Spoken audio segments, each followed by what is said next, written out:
All right, I'm ready to get started. Okay, I'm going to talk to you today about a case incident that took place on Monday, June 12th. But before I get started, I want to thank Metro Transit Police Chief Morales and Minneapolis Police Chief Brian O'Hara for their assistance in this investigation. So on Monday, June 12th, at around 3 p.m., our officers were dispatched to the transit station at the Mall of America on a report of a female who had been taken against her will. When our officers had responded, we learned that a victim in this case had broken up with her boyfriend about 2 weeks ago. And while she was en route to the mall via bus, her ex-boyfriend continuously called her. She told him to leave her alone, but when she arrived at the mall transit station, the main suspect in this case, met her there. She agreed to talk to him, and they walked up the escalator and walked out to the parking ramp. And once in the parking ramp, he brought her to a car. And if we can watch this video right now, you're looking at a vehicle here. The main suspect's there in the red shirt, and we're protecting the victim's privacy here, but we blurred her out. Once at the vehicle, he physically assaulted her, pushed her into the vehicle. And you can see there's a physical commotion that takes place there. The suspect in this case was armed at the time. After pushing the victim into the back seat of the vehicle had the driver in there, Mr. Antoine Deshaun Hobson. He was the driver of this vehicle. And as you're watching the video now, a Mr. Noah Antoine Williams, who is 19 years old, he also enters the vehicle while the victim is being assaulted in the backseat by the main suspect. The vehicle exits the Mall of America parking ramp. The suspects in this case, they weren't walking around the mall. They just went from the parking ramp down the transit station, got the victim, and went to the car. After we got this, we immediately started looking for the victim. Obviously, you come to the mall, these cameras are very extensive. We were able to figure out who the suspect is, and while we were doing that, around 5 o'clock that day, the victim had called one of her friends and said that she had been dropped off by the suspect in Minneapolis. Our officers responded to the location in Minneapolis. The victim, we observed, had physical injuries. She had reported that she was pistol whipped by the suspect and that he had threatened her with a firearm. The victim was transported to the hospital by ambulance and treated for her injuries. Our detectives immediately began to look for this suspect. So the following day, on June 13th, the suspect vehicle was located in Minneapolis by transit police officers. Our follow-up investigation with Metro Transit Minneapolis, we ended up locating the suspects. The first suspect that we ended up arresting on a traffic stop was Mr. Noah Antoine Williams. He was in the vehicle when this kidnapping took place, so we were able to get him on a traffic stop. We were able to locate the main suspect in this case, along with Antoine Deshaun Hobson, who's 23 years old. We located Mr. Hopkins Hobson with the main suspect in this case, and when we located them, they decided to run on foot. And in the process of running, the main suspect in this case attempted to carjack a vehicle. We were able to get him into custody. And our SRU detective, and I'm using for the older folks today, Steve McGarrett from Hawaii 5-0, was able to tell our other officers, book them, Dano, and we booked them.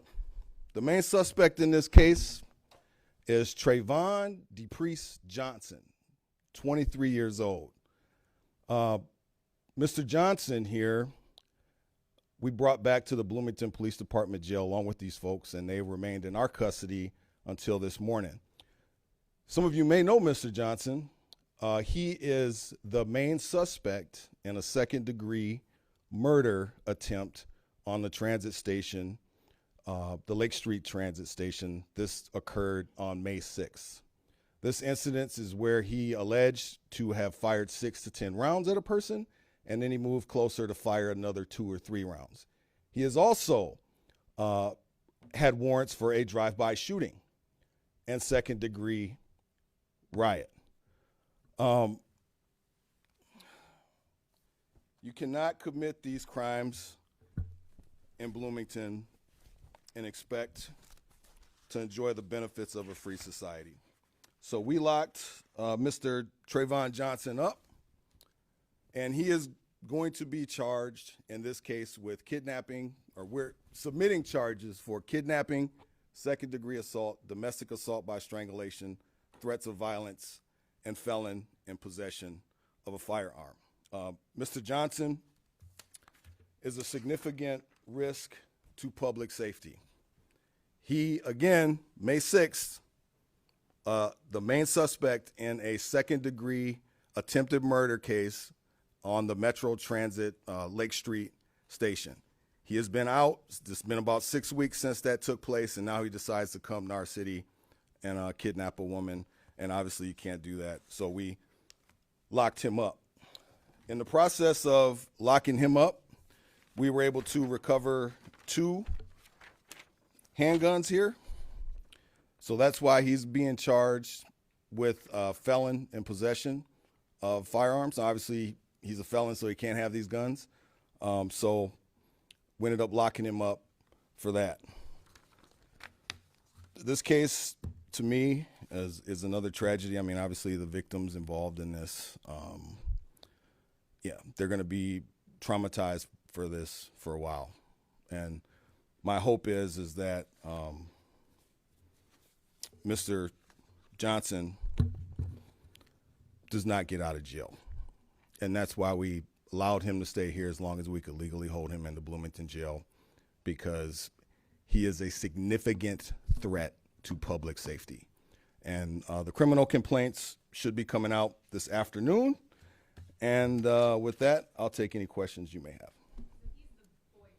Yes, ma'am. And can you say why he was out on the second-degree murder charge? So he was alleged. So why he's out? They issued he didn't get caught that day, so they transit issued an arrest warrant for him. So he had an active warrant out on his arrest for second-degree attempted murder. So He had never been arrested. Yes, ma'am. Can you speak to the period of time in between them taking this victim and then her being dropped off? How much time kind of transpired, and what do you at this point think, without getting into too many details, might have been happening during that? So it was about 2 hours that we estimate that he had her. And during this time, again, this is an active investigation, but her version and what she has said took place was he assaulted her with the firearm. He pistol whipped her. And was she trying to leave the car, and he wouldn't let her leave during that 2 hours? I wish I could answer that, but it's an active investigation right now. So I'm giving you what I can. Who initially called police how did police become aware of this situation? Some witnesses called us and told us they had seen this. How was the victim doing? Our detectives talked to her. She is an adult. She's doing as well as I guess you possibly could under this circumstance. Did she feel forced to go to the car with him in the Mall of America parking lot, or why she may have gone with him? It's still an active investigation. And then I know you mentioned being pistol whipped and also the exactly were the extent of her injuries, multiple different kinds of injuries? Yes. Sorry. Is he going to be prosecuted and charged for the Bloomington crimes first and then possibly the Minneapolis stuff? Yeah, so that's a question for the county attorney. I mean, so right now he has all these charges we have him with, and then he has the Met Transit separate second-degree attempted murder charges. Then he has a separate drive-by shooting charge, and then he has another case for second-degree riot, and he has another case for flee police on foot. So these are all separate instances that he's dealing with right now. He was released from your jail this morning? To Hennepin County. Yeah, no. Yeah, he didn't go to the street. No. I wanted to be clear on that. Yeah, yep. How do instances like this make you feel when you see someone who it just kind of keeps piling and piling up with what they're doing before they eventually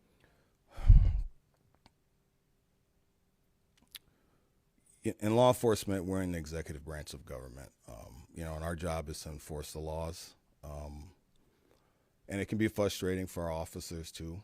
I mean, we're out here running around chasing this guy, and he's armed. He's already alleged to have shot some person, and now he's alleged to have kidnapped another one.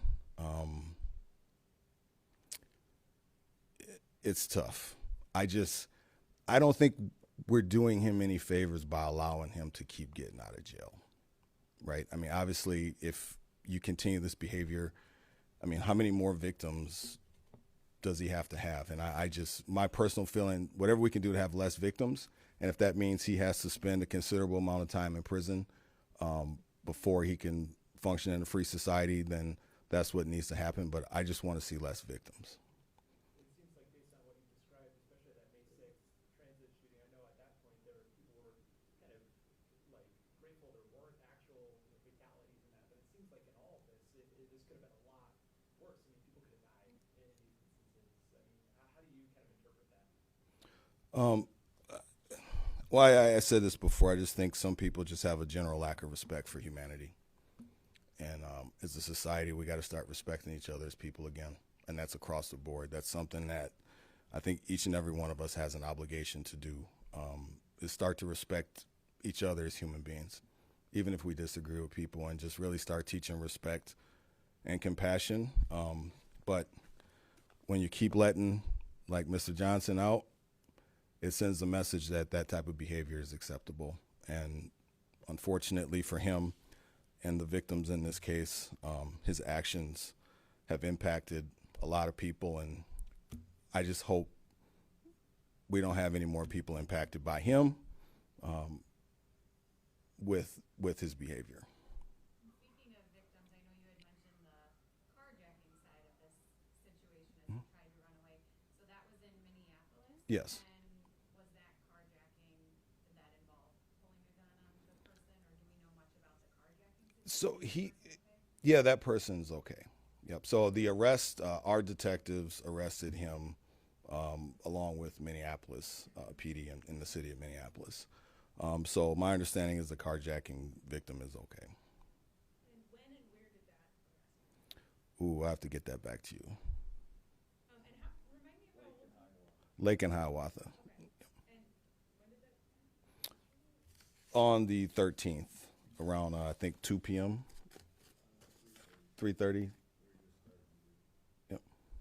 Last point of clarification, the other two individuals that were involved, were they already inside the vehicle when he informed that victim inside the vehicle, or did they go in later? I'm just trying Yes. So what happened was Mr. Hobson was the driver of the vehicle. He drove them there, and he drove them away with Mr. Johnson and the victim in the back seat. And Mr.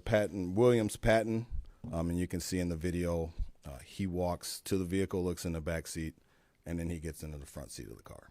Do you think at this point it's safe to say this was their intention to get her in the car and leave, or it's too early to say? Yeah, it's too early to say. Do you think there's a chance too the situation could have turned out worse for her if she hadn't been able to make the phone call that she did? Absolutely. Absolutely. Yeah, she's fortunate. Aiding an offender is what they're both going to be charged with because it was a commission of a felony, and as you can see in the video, there's obviously an assault taking place in the back of the car, and they're there. And that's the message here. I mean, I don't know how clear I can be in Bloomington. If you break the law, we're going to lock you up, and if you help somebody, we're going to lock you up too. So I mean, I don't know what else I can say about that. Chief, last question for you. What resources are there for maybe people who are in a domestic incident if they feel like they're being threatened? It seems like there was a fair amount of coercion that took place even before she met up with him. What resources are out there for people who are victims in this sense to reach out to ahead of something maybe reaching this point? Yeah, there's.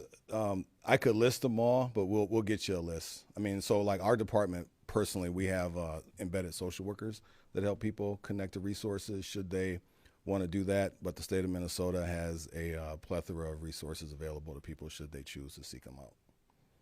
And then one last question from me with the handguns. Do you have any more information on those? Were they illegally obtained? Did they have any extra things attached to them that made them more dangerous, or anything else you can share about the guns? I don't know. I don't have that information right now. I know one of them had just from looking at the pictures here, one of them had a aim point, like laser type sight on it, but they don't appear to have like a switch on it, but that's just looking at pictures. So I didn't actually handle the guns myself, and I don't remember if they were stolen or not. While we're here, any updates on the cat being run over? No.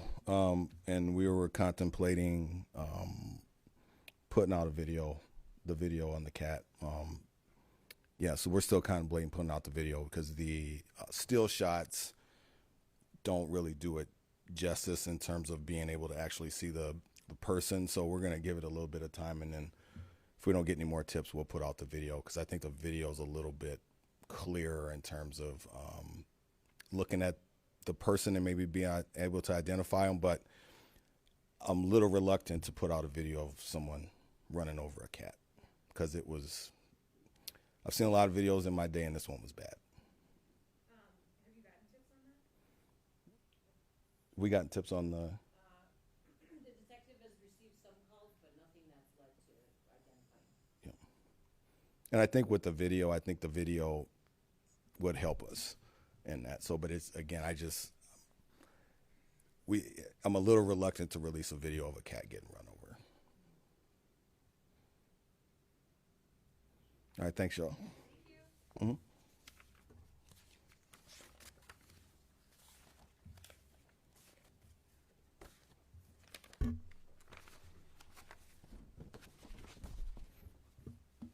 Hopefully you get out there and this air quality ain't too bad today.